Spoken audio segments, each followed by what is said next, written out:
welcome back. In the last lecture, I introduced the concept of interest rate futures. This topic, while at a conceptual level, is very simple, but the intricacies are numerous and they are provided or they are created by a variety of market conventions. We have the concept of discount yields versus interest rates. We have the concept of long and short positions in the futures. We have also the issue of long and short positions in the underlying assets. Then the traded prices and the quotations provide another issue for management of manipulation. But the basic thing is that let us get into this once again. Let us go through it briefly. Let us recap what we did in the last lecture, so that continuity is maintained. And we started with the concept of a quoted price. Now, the quoted price is what the markets would give you. The quoted price is what would appear in the newspapers and other print media and other electronic media as being the price of a interest rate derivative or a T-bill derivative or a T-bill future, and that is given by 100 minus YF, where YF is the futures discount yield.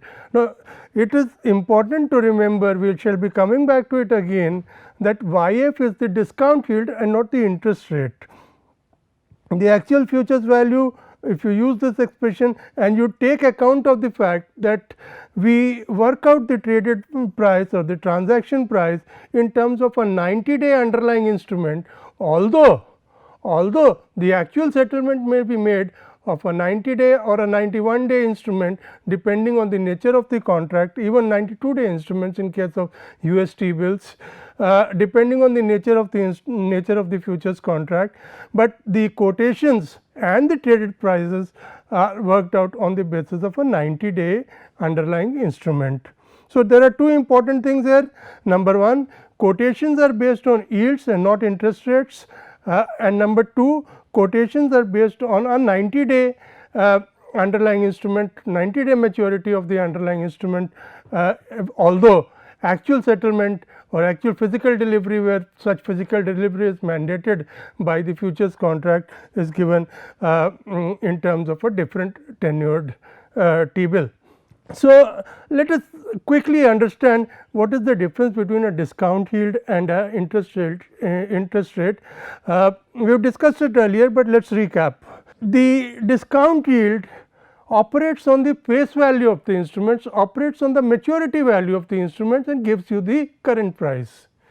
If you look at this first equation, y is operating on f and it is giving you p. In other words, y is operating on the maturity of value of the instrument and providing you the current price, and contrast it with the interest rate. Now, in the case of the interest rate operates on p, which is the current value of the instrument, and provides you the final value, the maturity value. So, there is a significant difference between the two, and in fact, if you look at the third equation, I have tried to work out the equivalence between the two.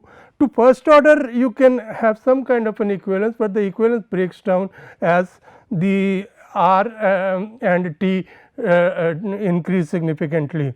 At a very low level, they could be approximately equal, but if T increases beyond small periods of time, it becomes significant, or if the interest rate or the yield rate is very high, then again further terms need to be considered, and this first order approximation is not adequate. Empirical work on this, I have taken a maturity of 90 days, which is the standard tenure of a T-bill, or approximately corresponding to different interest rates or different yield rates, 5%, 7%, 10, 12 and 15%, we find that the gap, if we use these figures as the yield rate, vis-a-vis if we use the same figure as the interest rate, tends to widen, tends to increase. So, the first order approximation gradually becomes more and more imprecise.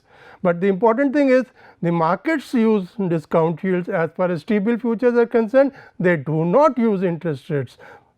And because they use discount yields, the relevant quantity on which these yields are going to operate is the face value, not the current price. That is important. That is going to be reflected as we move further along this lecture again and again. So, then we talked about the concept of hedging. We talked about how T-bill futures lock in the forward rate and how T-bill futures lock in a future spot rate or our current spot rate rather. As far as the forward rate is concerned, it is quite straightforward. If you have a T-bill future at t equal to 0, what does it imply? It implies that you will get a T-bill at a price which is determined at t equal to 0. Now, because the maturity value of the T-bill is fixed, so maturity value is fixed, the price is fixed both at t equal to 0. Therefore, the return that arises between t and n is fixed, and that is the forward rate. So, you are fixing the forward rate by taking an exposure to a T-bill future. As far as locking a spot rate is concerned, if you have a T-bill, you see it is quite straightforward. Let us look at it at a conceptual level. When you invest in a T-bill, when you take a position in a T-bill, you are paying a certain price today, which is determined because you paid that price.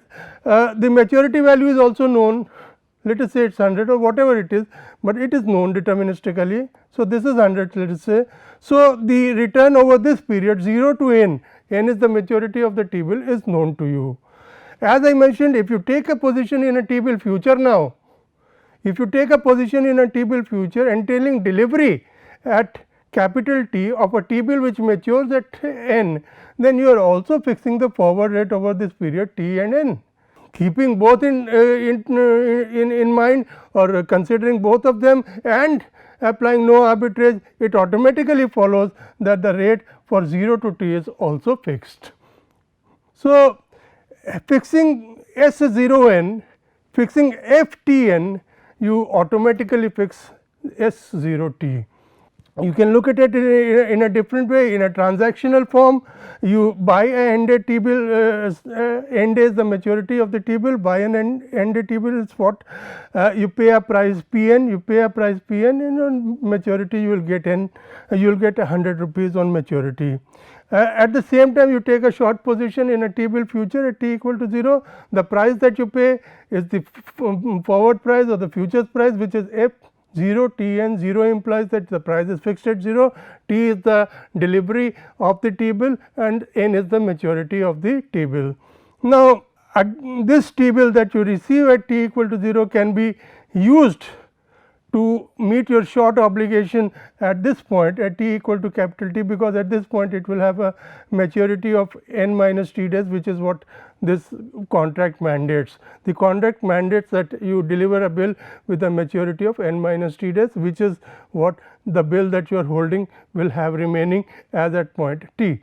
So, this bill can be used, this T bill can be used for meeting the delivery requirements again under the futures contract as t equal to capital T, and at the end of the day what do we have? You have paid a price P n and you have received a forward price which is equal to f 0 to n at capital T. This is paid at t equal to 0, this is paid at t equal to capital T, but more importantly both of them are fixed at t equal to 0, and therefore, the rate of return over 0 and t is fixed. Then we talked about the number of contracts.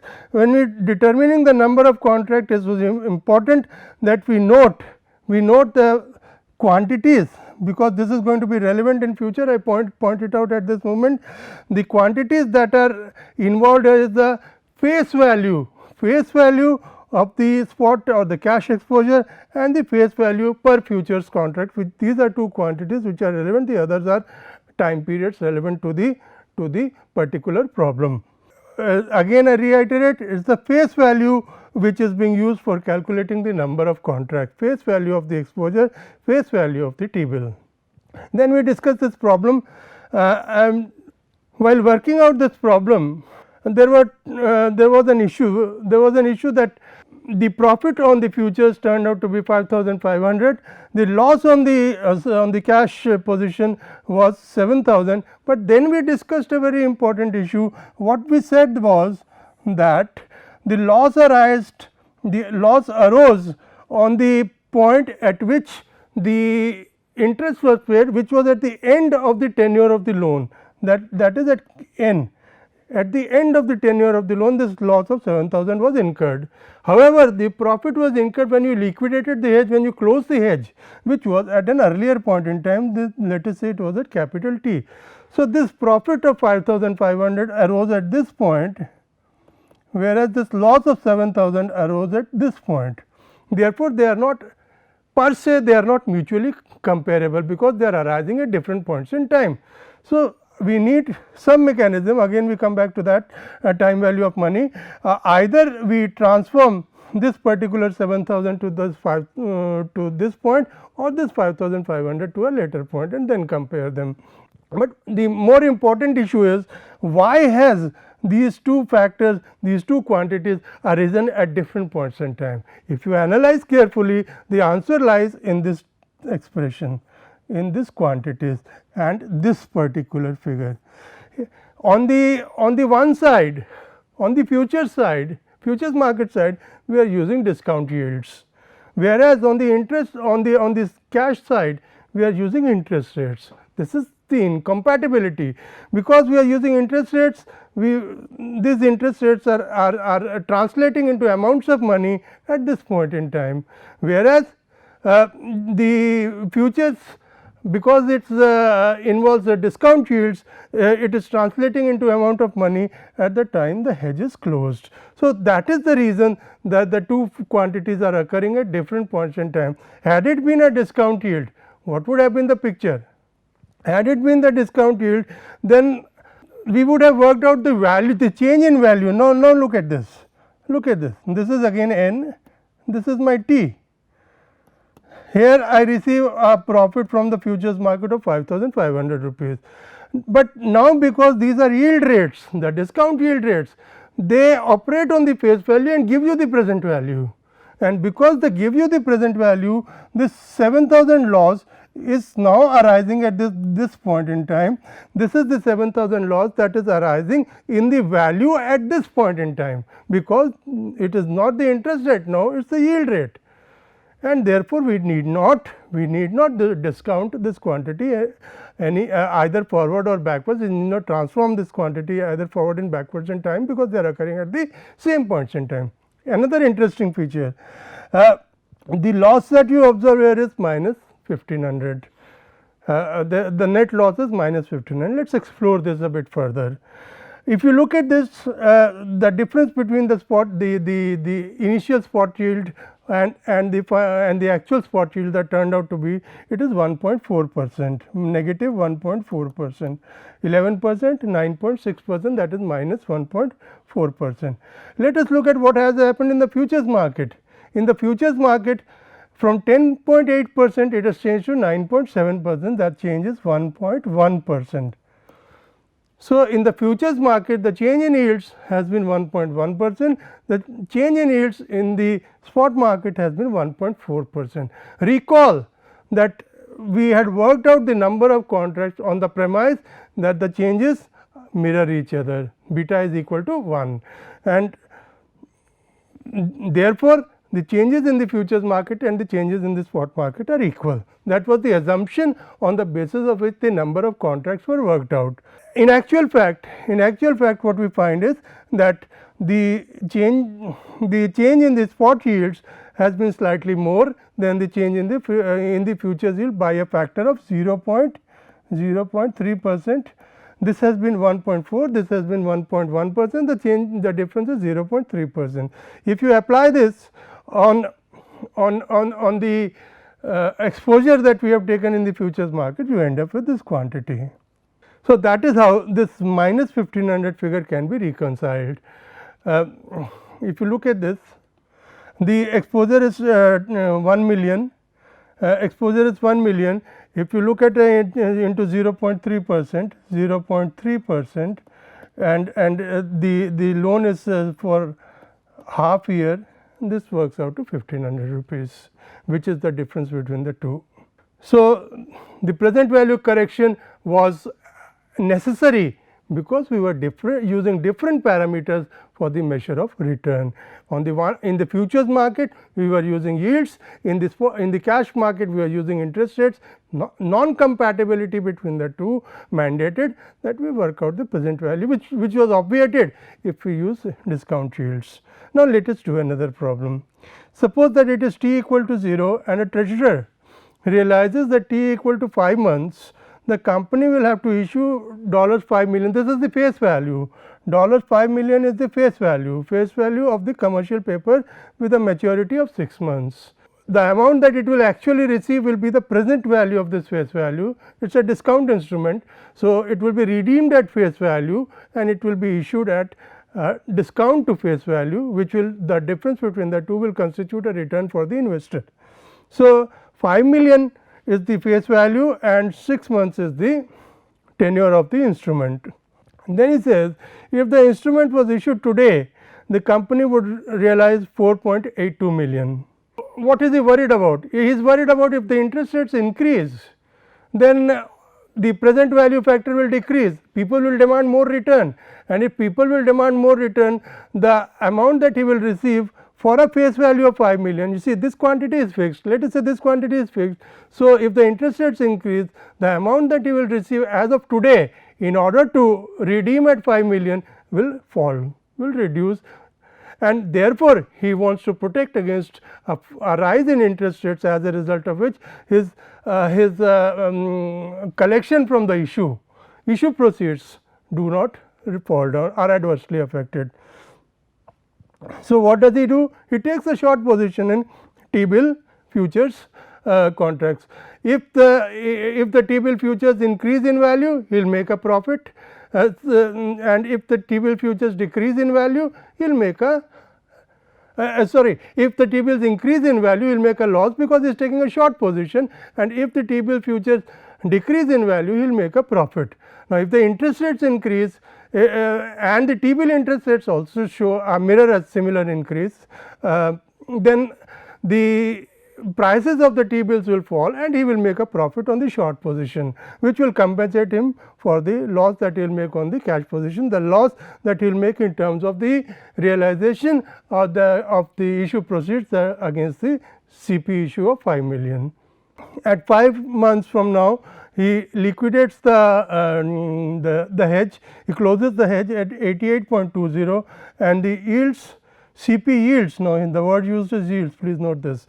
The yields have increased by 1%, the yields have increased, therefore, his proceeds of from the CP issue have declined, and he has we have to analyze whether the T-bill futures hedge has been effective or not. Let us look at the solution. The face value of the borrowings is 5 million and the tenure of the borrowings is 6 months, and the face value of the T-bill instrument or the T-bill futures is 1 million. If you use these expressions here using a 3-month tenure of the underlying asset, underlying T-bills, you arrive at 10 contracts as the optimal number of contracts for the hedging. Now, let us look at the solution. The original futures quotes were 92 and as on the date of lifting of the hedge, the quotes have turned out to be 88.2. A quote of 92 implies a futures transaction price of 0.98 million per 1 million, and the price at which the hedge was closed is 0.9705 million per million of the contract, because we are having 10 contracts. So, the profit on the futures is 95,000. As far as the cash position goes, if you look at it, the cash position is 5 million, the tenure of the borrowings is half year. The discount yield, original discount yield has been worked out on the basis of the information given, that the information is you are getting 4.82 million at t equal to 0, corresponding to a 5 million repayment at t equal to 6 months from the date of issue.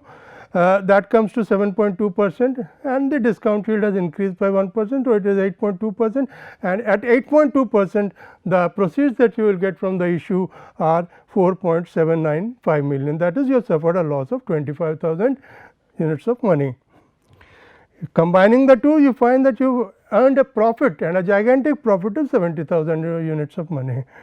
That is very interesting, that is very encouraging, that you make such a significant profit by simply by hedging. Let us analyze this profit a bit further. If you look at this, what have we seen? What has actually happened?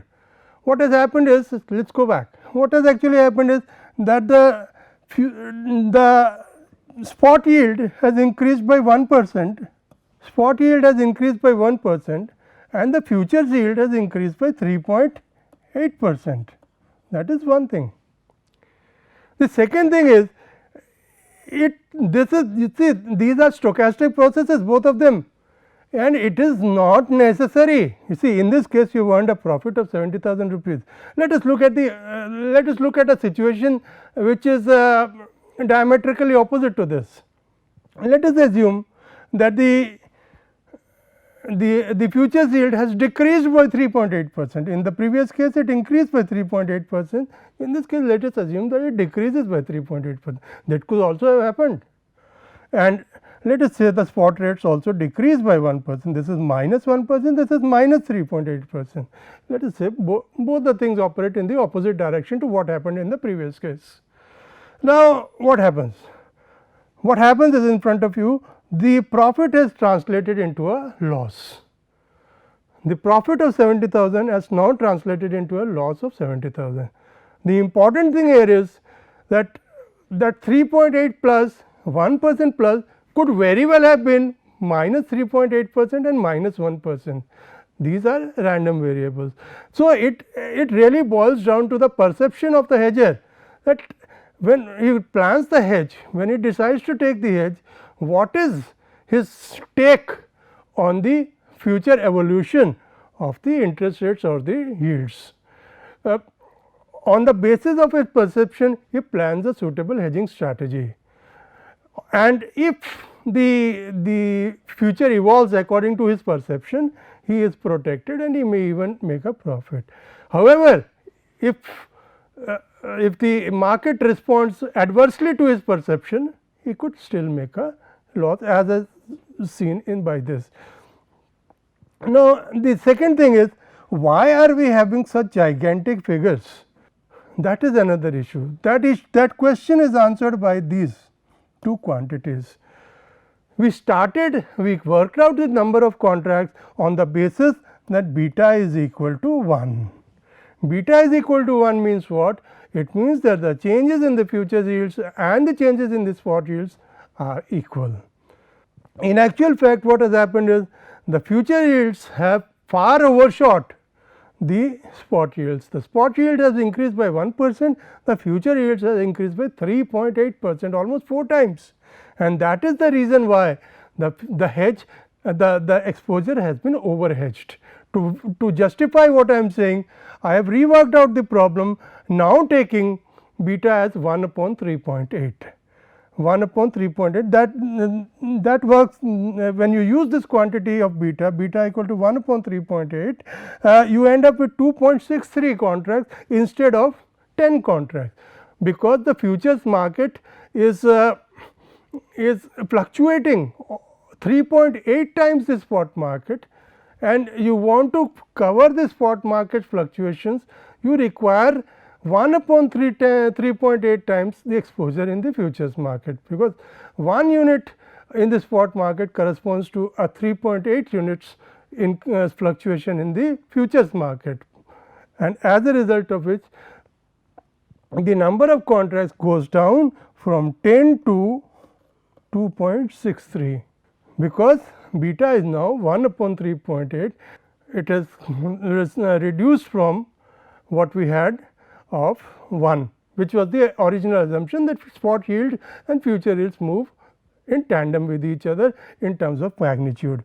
In actual fact, if you see, they have moved at a different, completely different proportion, future yields by 3.8%, spot yield by 1%, and therefore, the beta, which is the change in spot yields by change in future yields, works out to 3.8%, and therefore, the number of contracts works out to 2.63. And if you work out the whole thing using instead of 10 contracts, if you work out with 2.83 contracts, the profit or loss, as the case may be, in the two different cases, I have handled the second case here. The loss on the futures is 25,000. In the previous case, it would have been a profit of 25,000 here and a loss of 25,000 here. Anyway, the net result remains unchanged, and the net result is that you get a 0 profit or loss total coverage. But that is provided we could forecast beta. You see, now the important thing is, I took beta as 1 upon 3.8. Where did I get these two figures 1 upon 3.8? I got them from actual data. This actual data would not be available at the time of planning of the hedge. You need to make a forecast of it. The forecast that we made was 1:1, which turned out to be wrong. So, this is a post facto analysis. This is not the this is not what you could have planned with absolute accuracy, absolute precision, because these are random variables.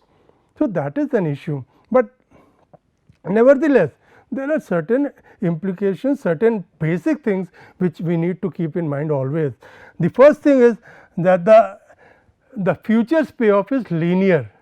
Futures payoff is linear means that means as ST increases, the futures payoff increases in a straight line. It is, in fact, the futures payoff is given by ST minus F0. F0 is the price that you buy the asset, and ST is the price at which you sell the asset in the market. So, the net profit that you get, or the payoff you get, is ST minus F0. So, it is in fact this expression, if you plot it, it turns to be a 45-degree straight line. So, 1 unit increase in ST implies a 1 unit increase in the payoff of the futures contract. That is to be kept in mind. It is a linear thing. It is not like options and some other derivatives which have non-linear payoffs. This is an instrument which has a linear payoff. This is to be kept in mind, and not only does it have a linear payoff, it has a payoff with a slope of 1. That means, 1 unit increase in the price of the underlying asset manifests itself as a 1 unit increase in the payoff of the futures position. The second thing is, we assume parallel shifts as far as the number of contracts is concerned. We assume beta equal to 1. That is usually the case, but we also assume one more thing. We assume that the spot yields and future yields show a parallel shift. In other words, for all maturities, the yield curve shifts parallel to each other. In other words, given any maturity, let us say maturity of 5 years and maturity of 3 years, the increase is the same. What does it mean? Let us see what it means. Let us say today's spot rate for a 2-year maturity is H02 and for a 1-year maturity is H01, and the future forward rate for 1 to 2 year loan is F12. Then we have this no arbitrage condition. This is the no arbitrage condition. If you simplify this, we get F12 is given 2 H02 minus 1 into H01. Let us say both these rates increase by a quantity delta. That means, there is a parallel shift of the spot yield curve. So, that what would be the new futures rate? It would be 2 into this expression minus 1 into this expression. If you simplify this, you get this expression. In other words, the future rate has also increased by the same magnitude, increased or decreased, of course. It is an algebraic equation. So, increased or decreased by the same magnitude.